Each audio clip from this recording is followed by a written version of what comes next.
The Firebirds are entering the second half of the season, 13-9. I'm Amanda Irvine, Diamond Side, with a mid-season report here with Head Coach Kelly Nicholson. How are you doing, Kelly? Good. How are you, Amanda? I'm good. So from the beginning of the season, the pitching looked to be the strength for the Firebirds, and they haven't disappointed so far. Some performances in particular, Colton Mahoney of BYU is leading the league with 3 wins, and he has a 1.29 ERA and 28 strikeouts. Along with him, Nathan Bannister of University of Arizona also has 3 wins and has a 1.5 ERA and has been both a starter and a reliever for the Firebirds. And also Trent Thornton of UNC has been having solid performances with 2 wins and has a 3.3 ERA. Coach, can you talk some about the Firebirds starting rotation? Well, we have our rotation set, Amanda. Now that we know that Brett Lillick is going to go home, he's going to go home Thursday. His arm was a little tender, and the Arizona State coaching staff wants to shut him down, so I completely understand that. Tonight we have Kyle Toomey.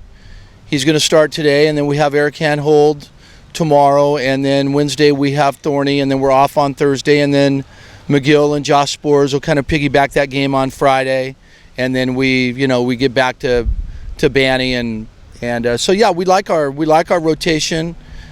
We like our guys in the back end of the bullpen, Hovis and Moore and Croney and Dahlbeck, and we've got Moff, who's been throwing the ball real well, and Ryan Combs, who's capable of throwing the ball real well, and Tommy Berkchance, who made the club. We're going to be able to keep Tommy all summer, and he was the pitcher of the year in his conference for the past 2 seasons, and I think he been a Division III All-American the past 2 years at Haverford. So we like our guys, we like our staff. We're fortunate that we pitch in this ballpark. It can be big at times, and it can be kind of small at times. It's going to be small probably tonight as it was last night because of the wind.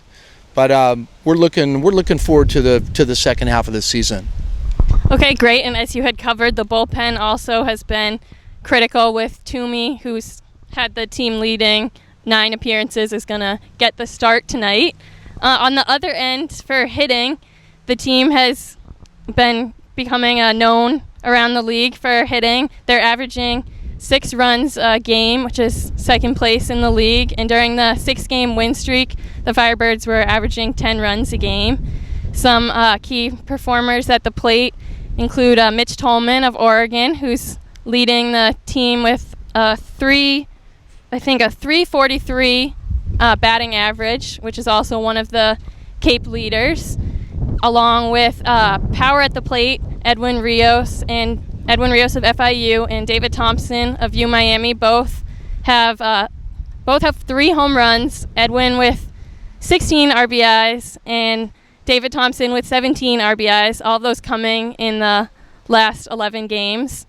And then Johnny Seawald, center fielder from ASU, has been really solid as a leadoff hitter. His stats are a 314 average with 2 home runs and 8 RBIs, and he also has 9 stolen bases. Coach, what's made these players so successful at the plate this season?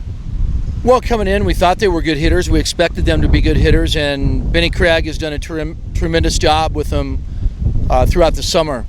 He spends a lot of time in early work with the guys, and they come in daily for probably at least an extra hour of video work and tee work and soft toss work and extra BP. And Benny's a very, very good teacher, very innovative, and he's an outstanding teacher. And these guys, we just had a little quarterly meeting at our halfway point. And I told them they're very lucky to have Benny with them. They're going to miss him when he's not around. So it's a nice combination. They want to work hard. Benny works them hard, and they're getting good results. So it's nice to see.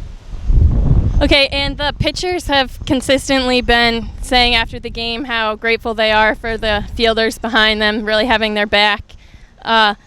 We have in center field again, Johnny's able to cover a lot with his speed. Jeff DeGroat of UMass Lowell has gunned out a few runners from left or right field. And David Fletcher of LMU has been pretty solid at shortstop, covering a lot of ground. Cole Perugine, Stony Brook, has been versatile. And then Mitch Tolman of Oregon is pretty much playing anywhere you'll ask him to. What can you say about this team being so defensive-minded, too? Well, Mark Hallberg has done a terrific job. Mark played up here in 2006 and just retired in 2012 from Arizona, the Diamondback organization. And he was a very, very good player, and he emphasizes defense. And we thought these guys were good defensive players. Like I said, when we brought him up here, Fletch is probably as good defensively as anybody we have in the league, and Johnny Seawald in center field can go get the ball as well as anybody. And we like our catching, and Cole and Tolley and whoever we run out there at second base has been good. So we feel that we're really solid up the middle, and when you get pitching and good defense and can score some runs, and you should get good results. And so far that's what we've done. As long as we don't beat ourselves, it seems like we're going to be able to compete in most ball games. And so again, like I said, we're looking forward to the second half. It's, we're going to start talking about, getting to hopefully we expect to get to the playoffs. That's a goal we have every year. We want to get to the playoffs, and we want to win this thing. We're here to win. And so if we continue to prepare and continue to give 100% effort every day from everybody on the ball club, we'll be able to rest easy at the end of the summer. Okay, and just some more general questions about the first half. Are there any games that stand out in your mind? I know we had the 6-game win streak.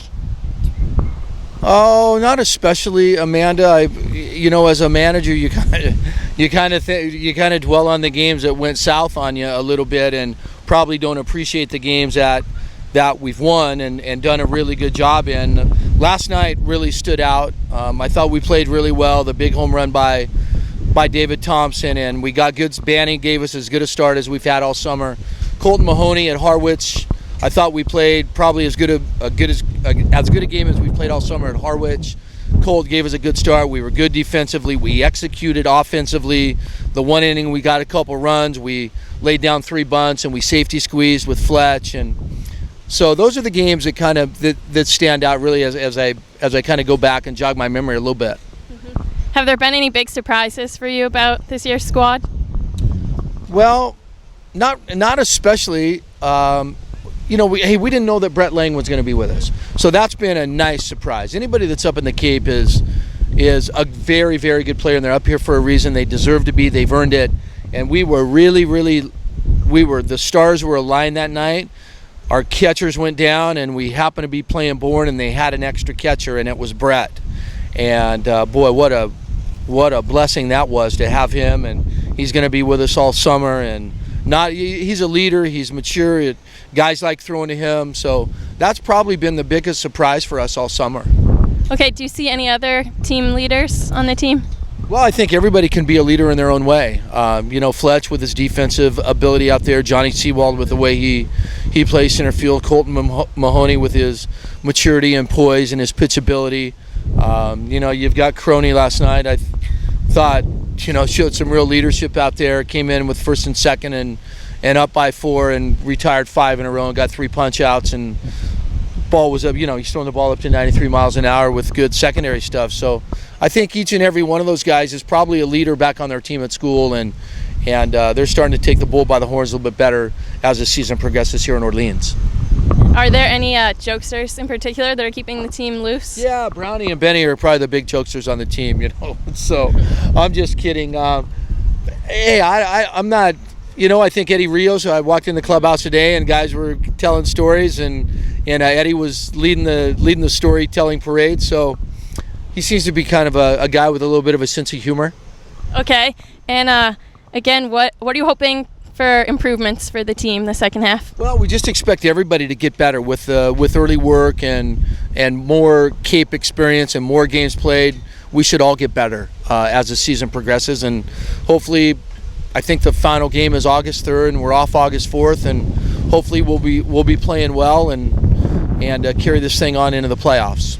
Okay, and final goals for the second half, like you said, make Yeah, we want make the playoffs and win. Yeah, we want to. I think everybody up here that's in playoff contention, and everybody is in playoff contention. Even Wareham, who's I think they're 7-15 right now. But we all know how it can turn for the better and turn for the worse. I think everybody would like to run out of here with a Cape League title. I know we do. I know it's a special thing when you can put on a Cape League ring, and that's one of our goals. We also want these guys to go back to their schools as better people and better players, and we want it to be a positive experience. We tell them that they're our best recruiters. We hope that they're going back to Miami and Arizona State and Arizona, saying that, hey, Orleans is an all right place to play, and hopefully that bodes well for future Sun Devils and future Hurricanes and future guys at those respective universities. Okay, again, this was Amanda Irvine here with the mid-season report with head coach Kelly Nicholson. The Firebirds are taking on the Chatham Anglers tonight, the only team to have beaten them in the last 9 games. The second half of the season will begin tonight. Thanks, Coach. You bet. Thank you, Amanda.